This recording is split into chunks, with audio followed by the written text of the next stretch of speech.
Espace TV, le 22h.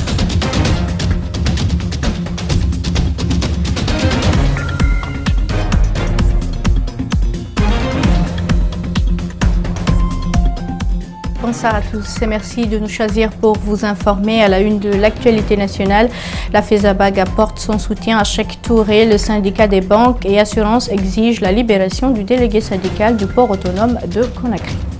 Le ministre des Télécommunications entend porter plainte contre certains sites d'information. Moustapha Mamidiaby leur reproche la publication d'informations relatives à un compte bancaire qu'il détiendrait au Sénégal.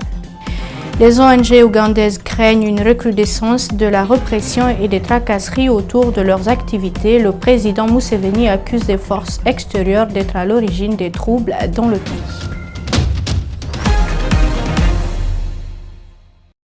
Je vous le disais à l'instant, la Fédération syndicale autonome des banques et assurances de Guinée apporte son soutien aussi à Cheikh Touré en détention à la maison centrale.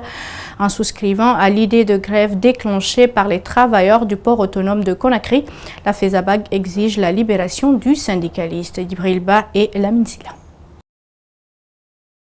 La FESABAG hausse le ton et sollicite la libération de Cheikh Touré, accusé de diffamation et de dénonciations calomnieuses à l'encontre du chef de l'État et de son fils.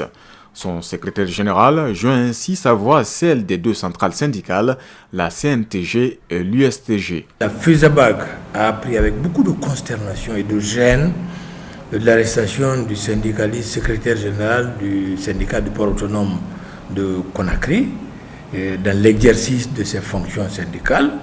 Et la FESABAG condamne avec la dernière énergie cette arrestation et demande aux autorités de tout mettre en œuvre rapidement pour le libérer. Abdoulaye Sow défend ensuite la cause des travailleurs du port autonome de Conakry, qui jusque-là sont à couteau tiré avec le chef de l'État et son ministre des Transports.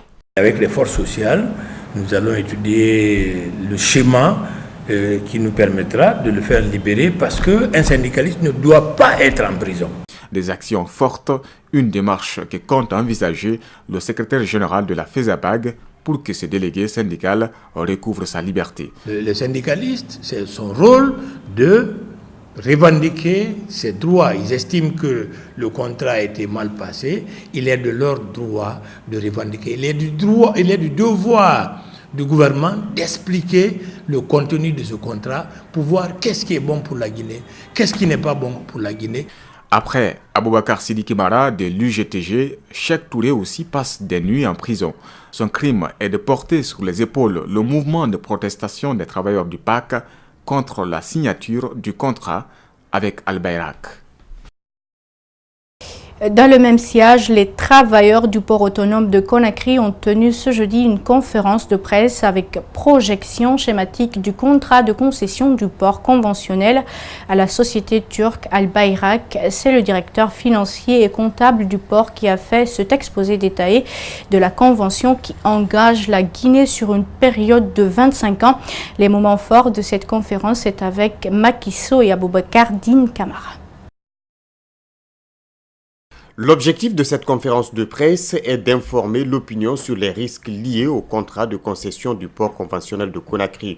Sur le droit de recrutement, il précise que la société Al-Bayrak a toute la latitude de composer son personnel, indique le directeur financier et comptable. L'article 31.7 dit quoi? Le concessionnaire, c'est-à-dire Al-Bayrak, procède librement au recrutement et à la gestion de son personnel comme toute autre entreprise privée, conformément aux droits applicables, dans la limite et sous réserve de la législation et réglementation impérative en matière de droit du travail, de sécurité sociale, de prévention des risques du travail et de droit fiscal à l'égard du personnel. Toutefois, à compétence égale, le concessionnaire est tenu de faire son possible pour recruter en priorité du personnel guinéen et s'engage à disposer d'un personnel de nationalité guinéenne à proportion de 95% minimum. Selon le directeur financier et comptable démissionnaire qui a fait l'exposé sur le contrat, tout investissement de la société concessionnaire est placé sous condition. C'est tout le port, sauf Conakry Terminal et CBK. plus ses dépendances, la gare ferroviaire qui s'ajoute à ça. Les 200 millions, là je n'en viendrai pas, ça n'existe pas. Tous les investissements de la société sont subordonnés aux conditions suivantes. L'évolution du trafic, et il dit qu'il faut que son chiffre d'affaires atteigne 60 millions de dollars pour investir.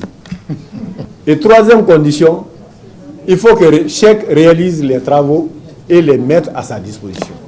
Et il termine par présenter quelques réalisations pendant les 2 dernières années.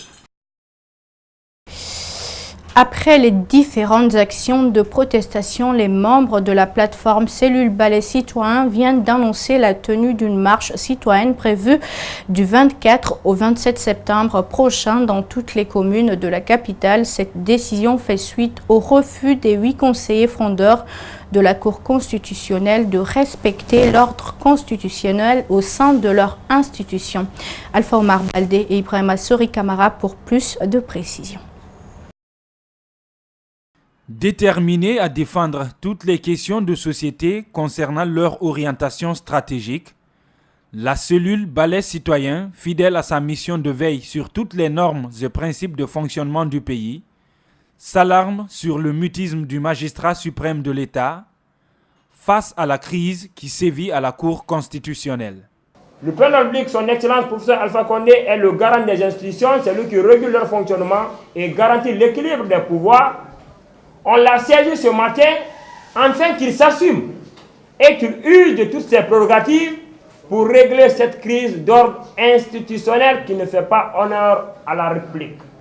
Leur objectif, mettre les institutions face à leurs responsabilités. Après donc le sitting de protestation devant la Cour constitutionnelle, la cellule de veille annonce une marche citoyenne. Appel à la mobilisation, participation et au sursaut patriotique des organisations de la société civile, des syndicats, des professions libérales, des partis politiques, des citoyens et citoyennes engagés et toutes corporations confondues à partir du lundi 24 septembre jusqu'au jeudi 27 septembre 2018. Un courrier a été envoyé au chef de l'État et au gouverneur de Conakry, garant de la sécurité et de la sûreté de la ville. Mais ils doivent savoir qu'on ne demande pas une autorisation. C'est un acquis naturel que nos aïeux, nos parents ont bien voulu nous léguer, conçu dans la constitution guinéenne, qui au fait ne dépend pas de l'état d'humeur ou du sentiment du professeur Alpha Condé, de son premier ministre ou d'un gouverneur de région. Cette marche citoyenne et pacifique se tiendra donc pendant 4 jours dans toutes les 5 communes de Conakry pour prendre fin ce jeudi 27 septembre 2018 à 18h. Autre chose dans ce journal, Moustapha Mami Diaby compte bien poursuivre les sites d'information qui l'accusent de diffuser des articles sur un compte bancaire dont il disposerait au Sénégal. Ce vendredi, le ministre des Postes, Télécommunications et de l'économie numérique a tenu un point de presse au cours duquel il nie faire l'objet d'une poursuite judiciaire et interpelle les journalistes à vérifier avant de signer les informations. Compte rendu Abdourahmane Ba et Aboubakar Dine Kamara. D'entrée en jeu, Moustapha Mami Diaby nie tout lien avec une convocation, ni par la CENTIF, ni par quelconque organe du Sénégal ou ailleurs dans le monde. Mais la suite de son intervention va paraître comme un cours sur les règles élémentaires du journalisme. La déontologie de votre métier, mesdames et messieurs, vous en conviendrez avec moi, oblige le journaliste à vérifier la véracité des informations à la source avant de les diffuser. Permettez-moi ici de vous le rappeler en toute humilité, mesdames et messieurs les journalistes. En plus de ces